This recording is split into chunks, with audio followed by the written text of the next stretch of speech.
नमस्कार दोस्तों, आपका स्वागत है आपके ही YouTube चैनल LLP पर। आज मैं आपके साथ एक ऐसे सुप्रीम कोर्ट के जजमेंट की चर्चा करूंगा जो 14 जुलाई 2021 को दिया गया था। इस केस के फैक्ट्स ये हैं कि एक आरती नाम की महिला का विवाह किसी गौरव के साथ सन 2016 में हुआ था और विवाह के 15 महीने के भीतर ही उस विवाहिता के द्वारा आत्महत्या कर ली गई थी और साक्ष्य के तौर पे 2 सुसाइड नोट प्राप्त हुए थे। मृतका के पिता के द्वारा एक FIR धारा 304B, 498A, धारा 306 IPC जो सामान्य आशय के साथ सारे लोग मिलकर जब काम करते हैं तो धारा 34 भी लगाई जाती है। यहाँ पर ये क्लैरिफाई कर देना जरूरी है, जब भी कभी किसी विवाहिता की मृत्यु अननेचुरल तरीके से, संध्यात्मक तरीके से 7 साल के भीतर होती है तो ऐसे में ये दहेज हत्या का ही मामला माना जाएगा।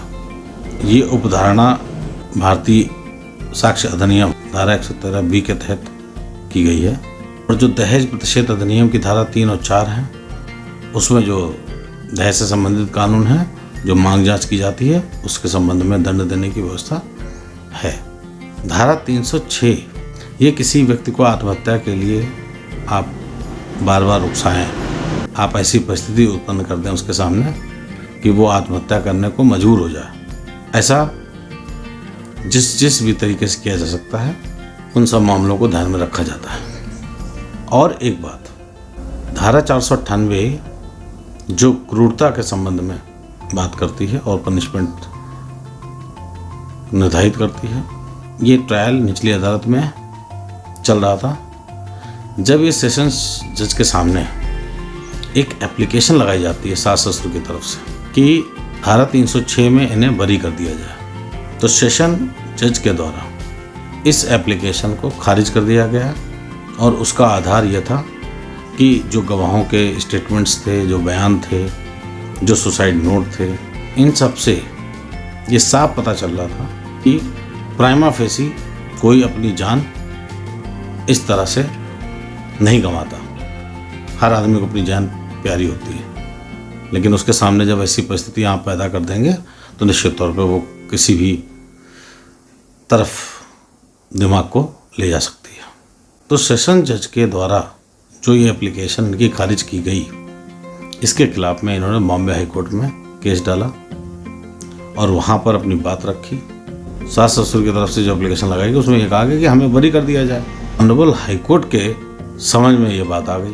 हाई कोर्ट ने यह भी निर्धारित किया था कि कोई भी मटेरियल इस तरह का स्पेसिफिक नहीं है जो दुष्प्रेरण को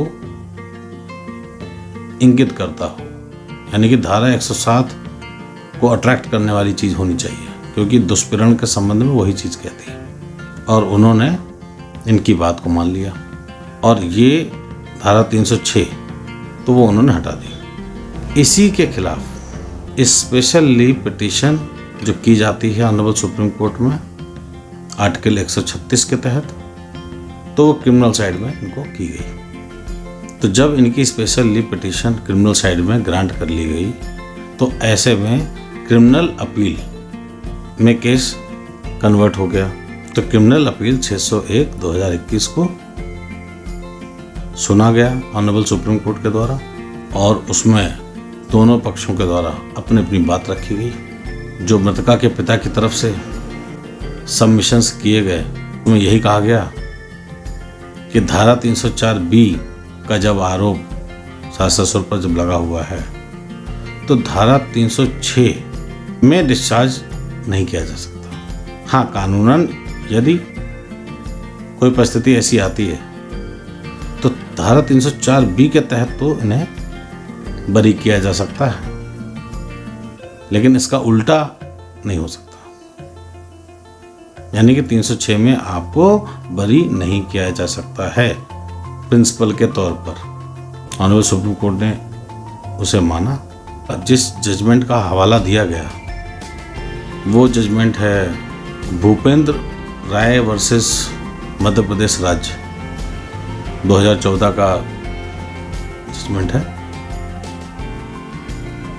उसमें यही बात कही गई थी। तो कुल मिलाकर सास ससुर के द्वारा जो भी सबमिशंस अपील के माध्यम से किए गए थे उनको नहीं माना गया। तो ऑनरेबल सुप्रीम कोर्ट के द्वारा हाई कोर्ट के जजमेंट को सेट असाइड कर दिया गया, यानी कि समाप्त कर दिया गया, और सेशंस जज के द्वारा जो निर्णय इस संबंध में दिया गया था उसको बहाल कर दिया गया।